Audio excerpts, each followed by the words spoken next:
This is a really neat piece. These were done for the 1995 Soldier of Fortune show, S.O.F 95, number 30, by Butch, Rainey, and Sean, which is pretty cool. And back in the day, the Soldier of Fortune show, put on by the Soldier of Fortune magazine, was a huge show. This is a button release dual action auto, which by this point in time was pretty standard fare for Butch and the family.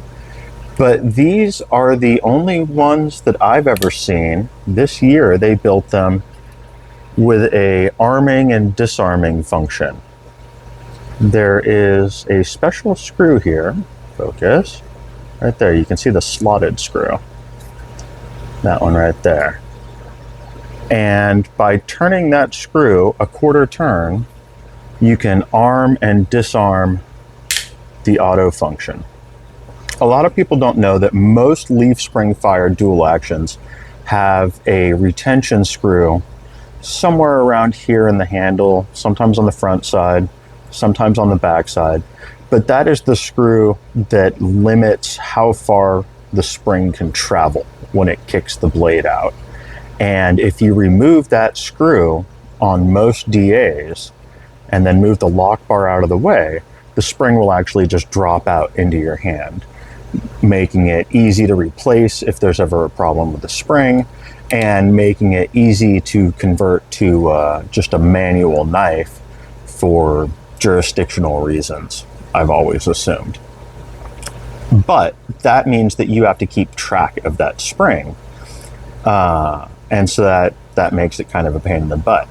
And so with this one, just being able to turn that screw back and forth and toggle the auto function on and off, that makes it pretty damn slick.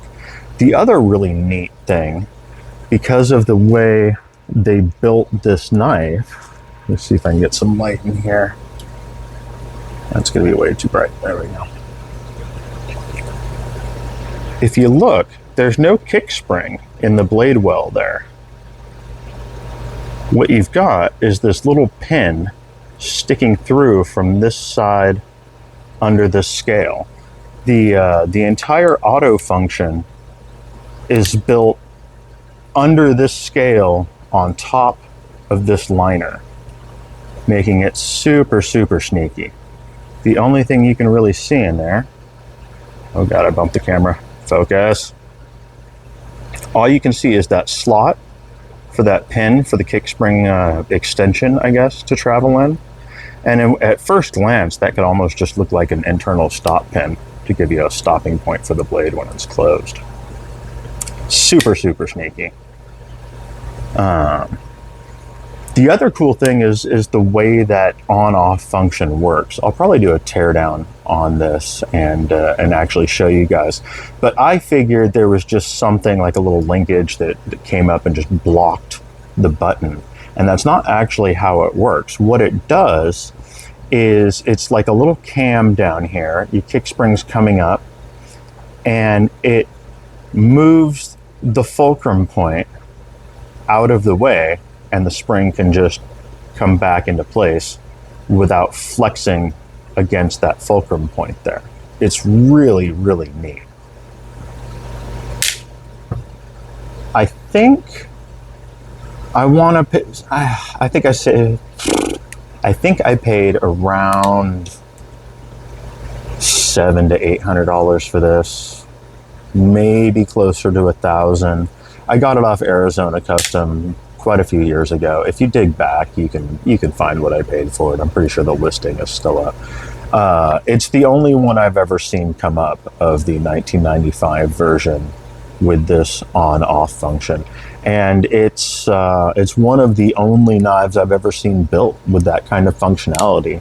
The only other one I could think of off the top of my head is the Microtech Select Fire, which is a coil spring driven plunge lock button DA, and the way that one works is how I thought this one works, which is it just physically blocks the button from being able to be pressed, and you can only open it manually.